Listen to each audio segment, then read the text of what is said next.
నంద్యాల జిల్లా కొండాపురంలో ఎమ్మెల్యే భూమా అఖిలప్రియ పర్యటించారు. ఈ సందర్భంగా పలు కార్యక్రమాల్లో పాల్గొన్నారు. ఎన్టీఆర్ భరోసా పెన్షన్లను ఎమ్మెల్యే లబ్ధిదారులకు పంపిణీ చేశారు. అనంతరం గ్రామంలో నిర్వహించిన ప్రజా సమస్యల పరిష్కార వేదిక కార్యక్రమాల్లో పాల్గొన్నారు.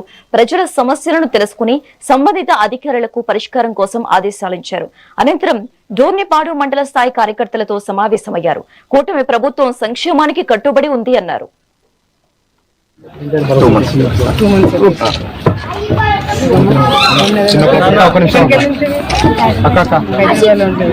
రాకపోయినా కూడా మరి ఒకేసారి టైం ఇస్తున్నారు కదా.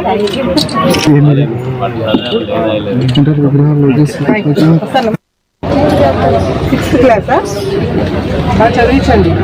ఏమన్నా డాక్టర్ ఇంకా ఏమైనా చూపించుకోవాలా?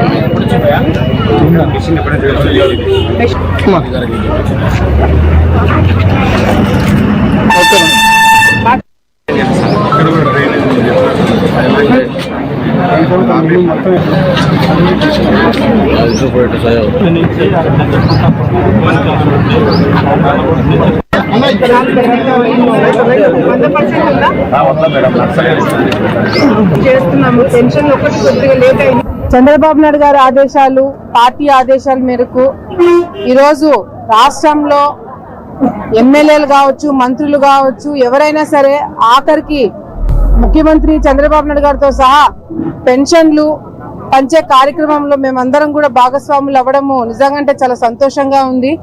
ఎందుకంటే గత ప్రభుత్వంలో పెన్షన్లు అంటే 2-3 నెలలకు ఒకసారి ఏదో లేట్ అవుతూ 10వ తారీఖు 11వ తారీఖు ఇచ్చేవాళ్ళు. కానీ ఈ రోజు పెన్షన్ 1వ తారీఖు వచ్చింది అంటే, ఒకవేళ ఆదివారం పడింది అంటే ఒక రోజు ముందైనా పెన్షన్ ఇస్తారే తప్ప ఒక్క రోజు కూడా లేట్ కాకుండా గంటె కొట్టినట్టు టైంకి ఈ రోజు పెన్షన్ అందజేస్తున్నందుకు రాష్ట్రంలో ప్రజలందరూ కూడా సంతోషంగా ఉన్నారు. వైఎస్ఆర్సీపీ నాయకులు ఇంకా షాక్ లో ఉన్నారు. ఎట్లా సాధ్యం అవుతుంది, తెలుగుదేశం పార్టీ ఈ ప్రభుత్వానికి ఎట్లా సాధ్యం అవుతుంది, ఇంకా వాళ్ళు షాక్ లోనే ఉన్నారు. ఆ షాక్ నుంచి ఇప్పటికే వాళ్ళు తేలుకోలేదు. ఎందుకంటే ఈ రోజు ఏ ప్రభుత్వం, ఏ పార్టీ కూడా చేయలేనివి ఈ రోజు మా ప్రభుత్వం చేసి చూపిస్తుంది. అటు అభివృద్ధి విషయంలో కావచ్చు, అటు ఉద్యోగాల విషయంలో కావచ్చు, అటు సంక్షేమ పథకాల విషయంలో కావచ్చు, ఏదైనా సరే వీళ్ళు తప్పితే ఇంకెవరు చేయలేరని ఒక మాట ఈ రోజు రాష్ట్రంలో వినపడుతుందంటే దానికి కారణము ఈ ప్రభుత్వం పనిచేసే తీరు. ఈ రోజు గ్రామాలలో రోడ్లు వేసుకోగలుగుతున్నాము, కాలువలు వేసుకోగలుగుతున్నాము. ప్రజా సమస్యలు వినే ఓపిక ఈ ప్రభుత్వానికి మాకు ఉందని ఈ రోజు నిరూపించుకున్నాం.